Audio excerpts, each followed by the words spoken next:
The Denver Broncos will have a tough 2025 schedule, but they'll face 3 quarterbacks this upcoming season that will be their toughest challenge on the year. You'll get all that and more on today's episode, Locked On Broncos.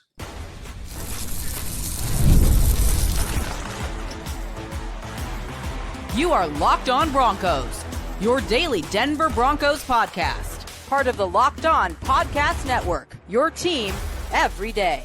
What's up, Broncos Country? Welcome into another episode, Locked On Broncos, your daily Denver Broncos podcast, part of the Locked On Podcast Network, your team every day. For all your Broncos news, content, coverage, analysis, more, make sure you be coming every day or hit that subscribe or that follow button wherever you get your podcast so you never miss out on what's going on with your favorite team. A special shout out to everyone in Broncos Country. Thanks for making the show exactly what it is. I'm Cody Roark, Broncos reporter from Mile High Sports. And I'm Sayre Bedinger, site expert at predominantlyorange.com. And as the 2025 NFL season creeps a little bit closer, we got training camp on the horizon. We're going to start taking a look at some superlatives. And today's show, we're going to focus on 3 quarterbacks the Broncos are going to face in 2025 that will be their biggest challenge. We'll start things off by highlighting a matchup between 2 second-year quarterbacks, Jayden Daniels and the Washington Commanders. The Broncos will face them in a primetime game this upcoming season, and Jayden might be the most dynamic quarterback Denver faces this upcoming year. We'll dive into why that could be the case.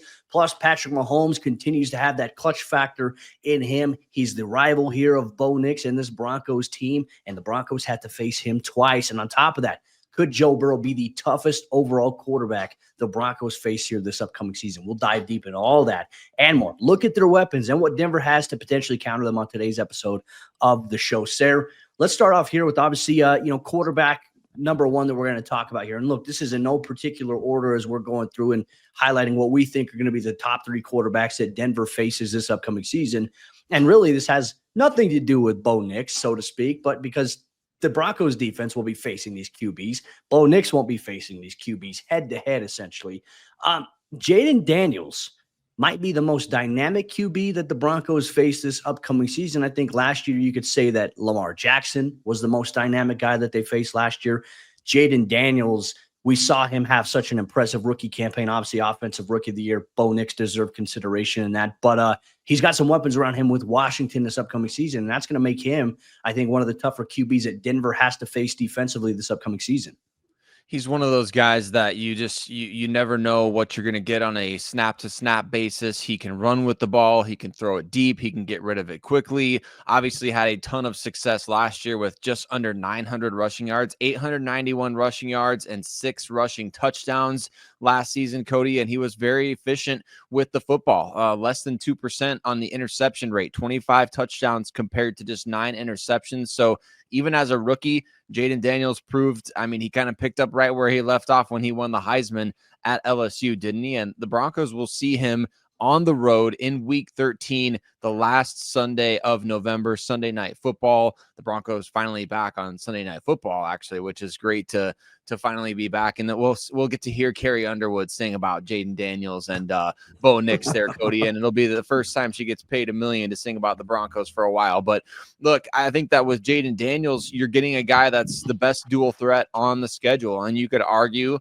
well, Jalen Hurts is the best dual threat. I don't think Jalen is as good of a passer, even at this point, as Jayden Daniels. I think that you could make an argument maybe, but certainly when you look at guys that can run the ball, guys that can also throw the ball and kind of hurt you in a variety of different ways, I don't think there's anybody on the schedule that presents quite the challenge that Jayden Daniels does.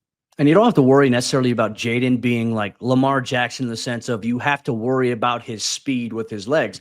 You have to worry about him as a potential run option and when you're going through your defensive game plan. But it's not to the extent of like, oh, gosh, like they've got Lamar Jackson, they've got Derrick Henry. Jayden has some good pieces around him, but Jayden's not Lamar Jackson elusive in a sense, but he still can pick up crucial first downs in short yardage situations. He can pull it. He can extend plays with his legs with the mobility factor there. He hangs in the pocket. He's tough. We saw those things from him as a rookie here. And I think really what kind of amplifies the challenge of Jayden Daniels being this dynamic QB that Denver will face this upcoming season. You look at the weapons that are around him that they've added. Now, obviously last year, Terry McLaurin was really one of his top security blankets. He had a veteran tight end in Zach Ertz, who was very beneficial, I think, to helping him move the chains in short third down situations. And then Brian Robinson, obviously at the running back position in the run game, he's obviously impactful. But they go out this offseason, Sarah, and they add a guy that we talked about maybe, that had interest in going to Denver. And Denver had a little bit of interest in him. They bring Deebo Samuel into the mix from the San Francisco 49ers. And now when you look at this Washington Commanders team, Jayden Daniels has two really good receivers to go to that are proven. He's got a really good tight end that he could go to that's proven. He's got a really good run game. And their offensive line is pretty dang solid when you look at it on paper.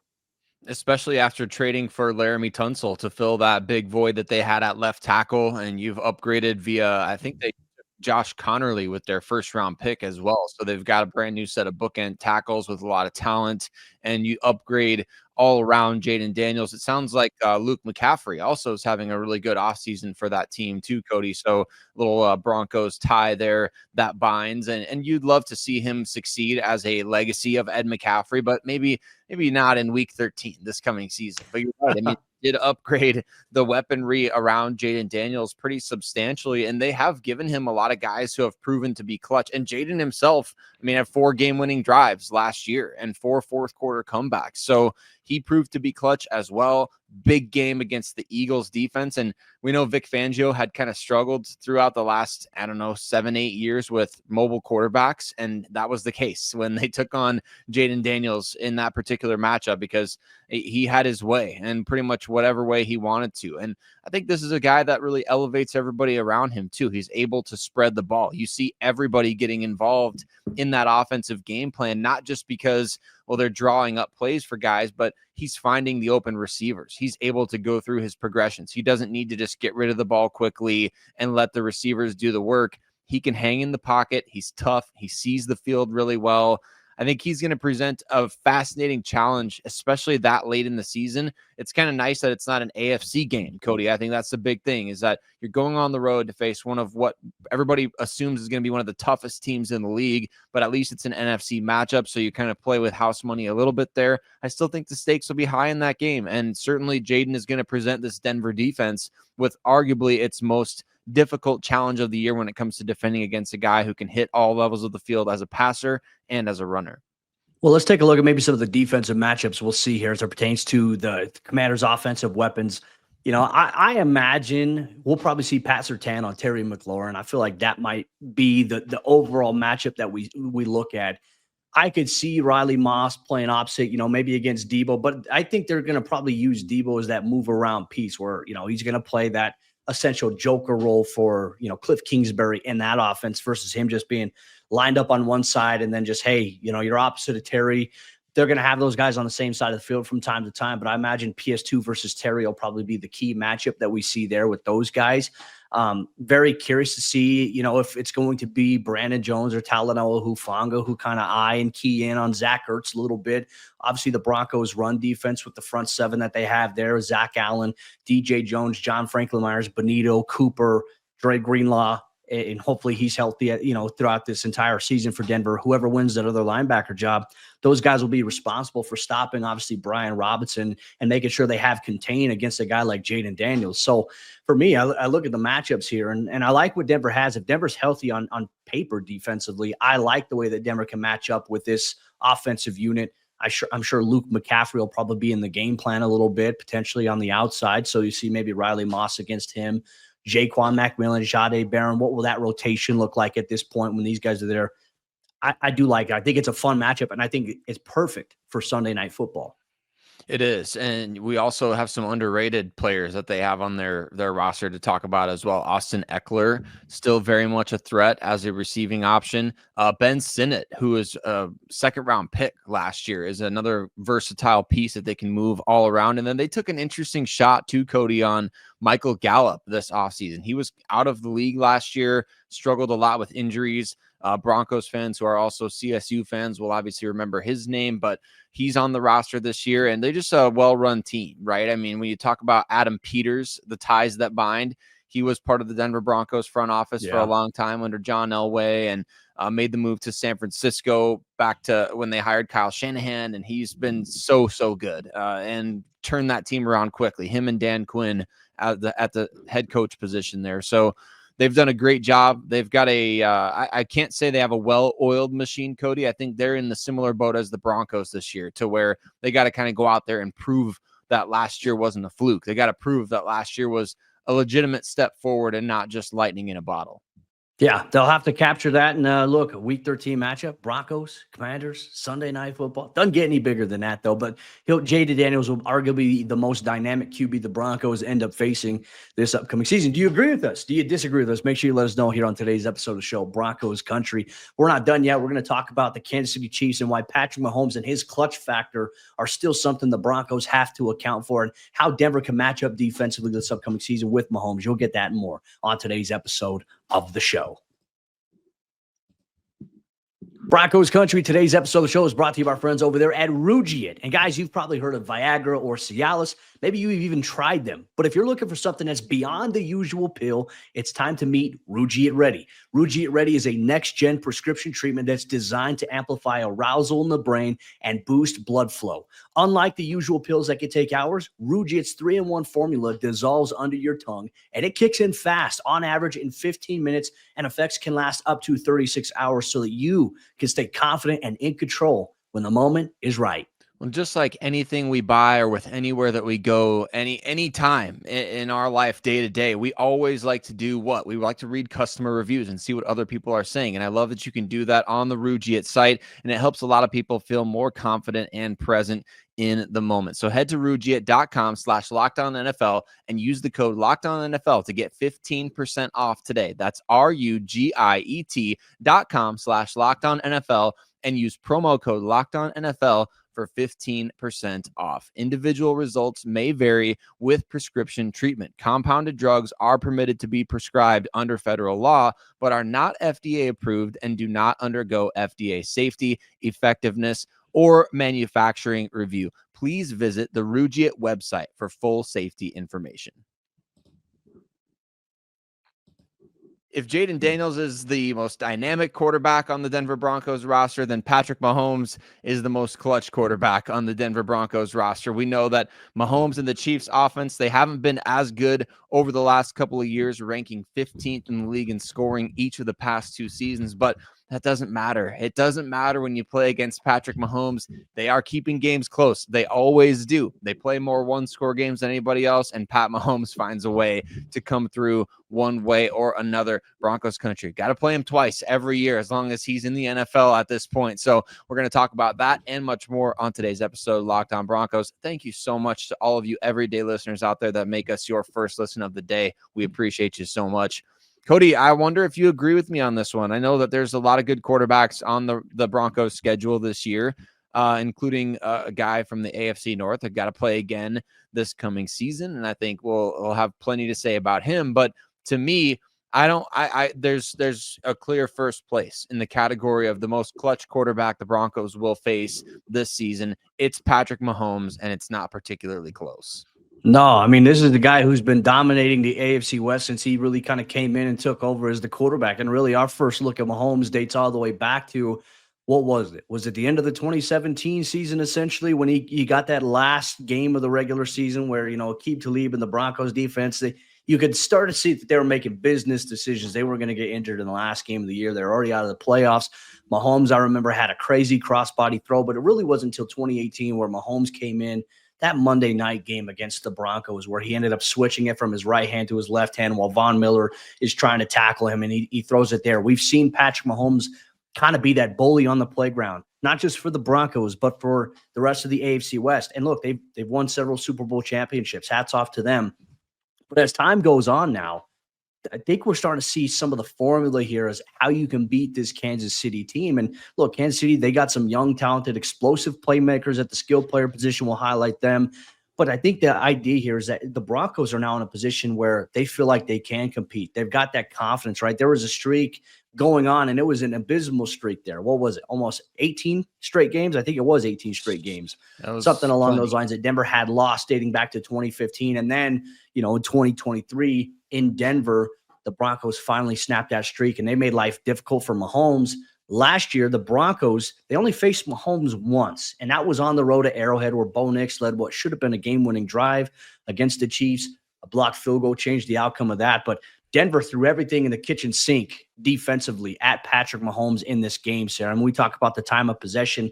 KC had it at 33 minutes, 21 seconds compared to Denver's 26 to 39. They were 7 of 16 on third down, which obviously they were the top third down offense in the NFL at this point last season.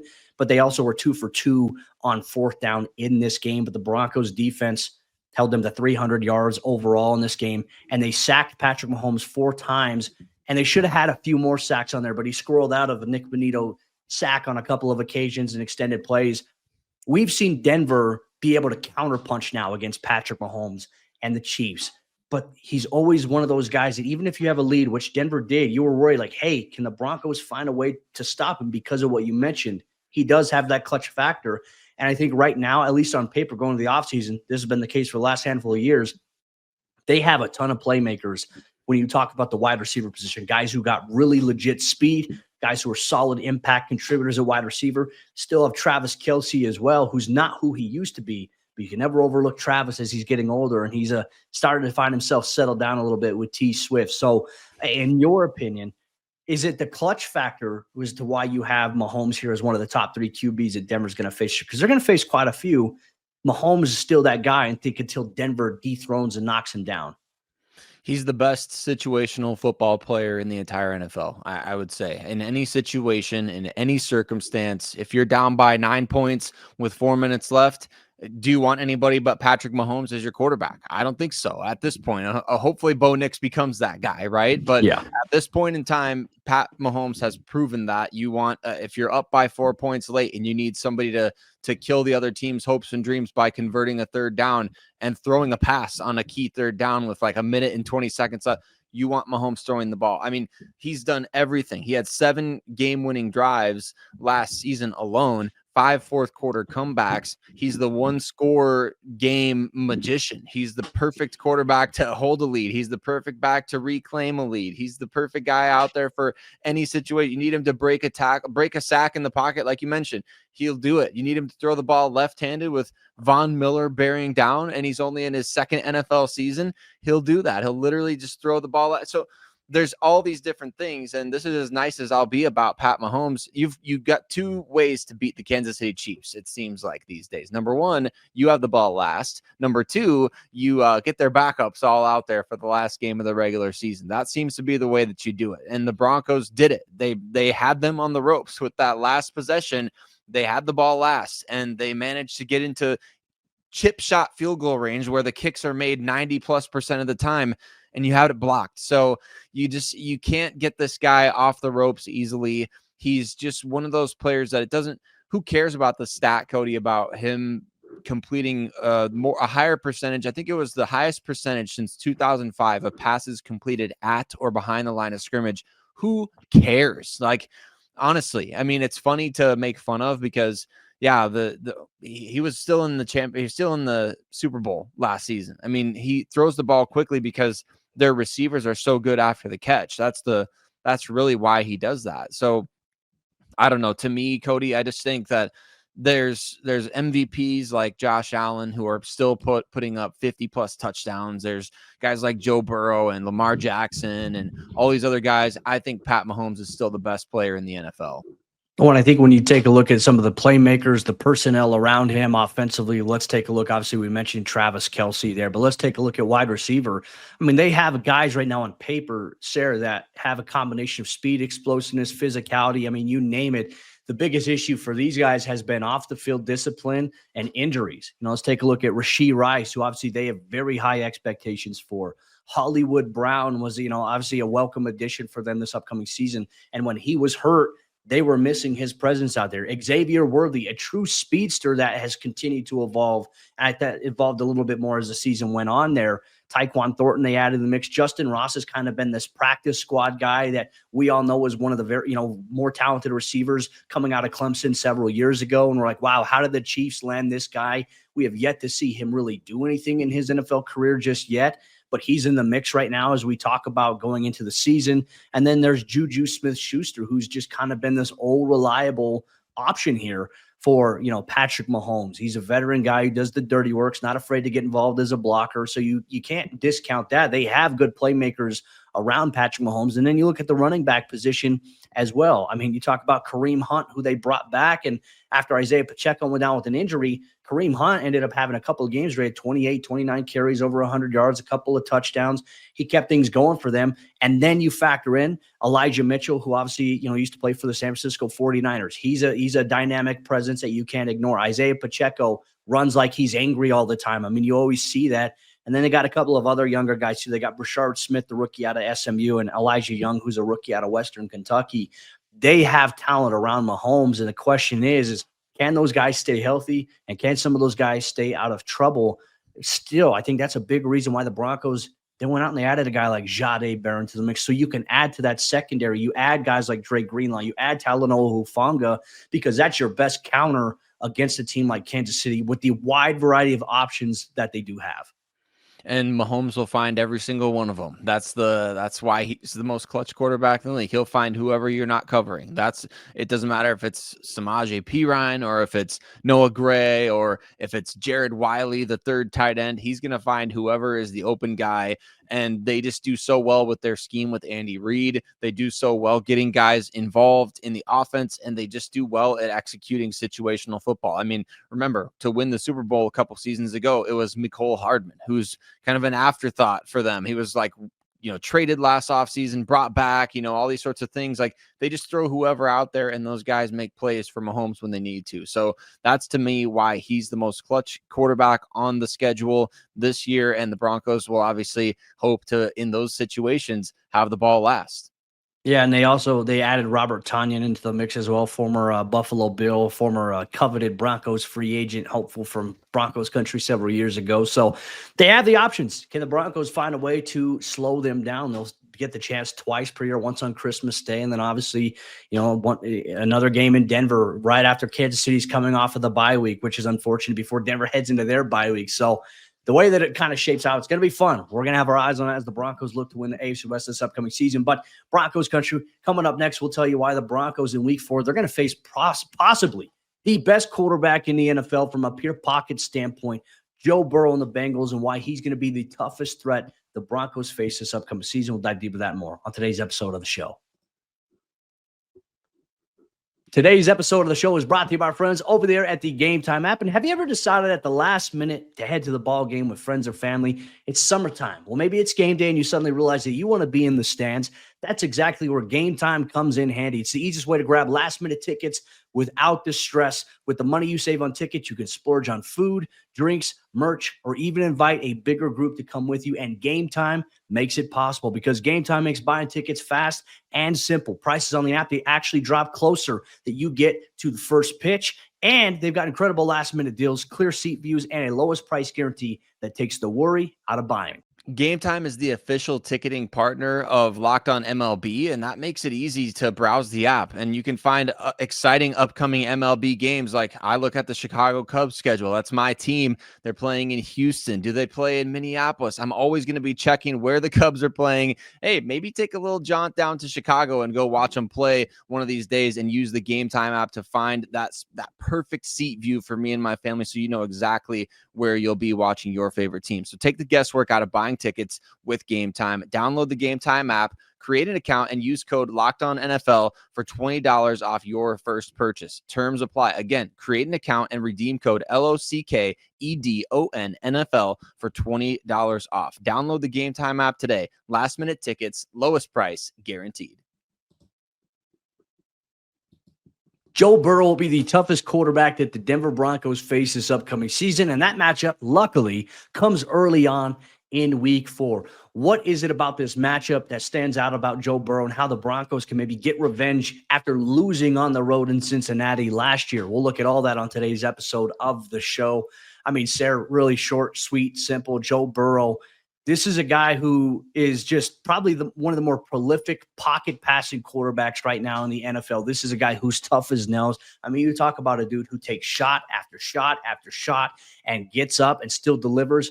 It's him. And now they've got their two top wide receivers locked in for the long haul. And I think, even with that, there's still some questions about their sustainability, but they're going all in on an offensive input where maybe they can average 42 points a game, but their defense may give up 45. We'll see if that's the case here. tough as nails, week 4, Monday Night Football. The Broncos getting a chance to rematch and hopefully get some revenge against Joe Burrow, T. Higgins, and Jamar Chase after going to overtime last season. You talk about the game slowing down for a quarterback, Cody. I mean, Joe Burrow, he attempted the most passes that he ever has as an NFL quarterback last season, 652 pass attempts last year, and that did not prevent him from completing the highest percentage of passes that he ever has at 70.6%, over 4,900 yards, 43 touchdowns, only 9 interceptions. So again, the game is slowing down. Highest touchdown percentage of his career, lowest interception percentage of his career, other than his injury shortened rookie season. The guy is dealing out there. He is an absolute stud, no matter what way you look at it, right? I mean, if you need him to escape the pocket and make a throw on the move, he's going to do it. If you need him to, like he did against the Denver Broncos, I think he ripped off like a 20-some yard run on 3rd and 17 or something stupid like that. It still ticks me off to this day. At the end of the third quarter. At the end of the third quarter, yeah. So whatever you need this guy to do, he can do it. I know I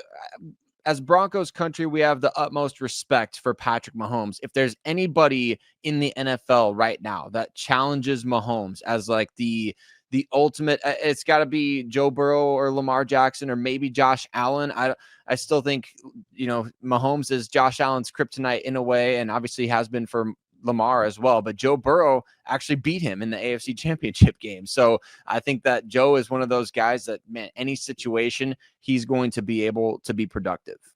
Yeah, and I think you look at the playmakers around him. We've already named Jamar Chase, who credible player, unbelievable. Got the bag, reset the wide receiver market extensively this offseason with the deal that he's getting. What is it, $41 million per year, something like 40, 41. That's ridiculous. That's funny money. And it's why the Bengals can't pay the rookie offensive tackle or Trey Hendrickson at the time that we're sitting down recording this. But nice little fun shot that we're going to take there. T. Higgins obviously got a big deal, and he was so important to what I think they wanted to accomplish last season. I think if, let's say, Jamar was out with an injury, you're not really worried about a drop-off because of T. Higgins. So I do feel like at times, like when T. Higgins was banged up, it looked like it did change the complexity of that Bengals offense last year. And obviously he had a ridiculous output against the Broncos, and Riley Moss in his return from an injury there was 11 catches, over 100-something yards and a couple of touchdowns, including the game winner there in overtime. That was a tough pill to swallow here for the Broncos defense. But you get that matchup in Denver on Monday Night Football, another primetime game against a really good QB. That, I think, to me, is the challenge. And look, here's the thing. You mentioned the things about Burrow being able to stand in the pocket and deliver, being able to escape plays, use his legs. He did that. What is a mind-boggling statistic to me from last year, when this Broncos defense that led the NFL in sacks last season faced Joe Burrow, the fact that Denver sacked him 7 times in one game, and Denver still lost, is a little bit of a pain point. It's frustrating to look at there.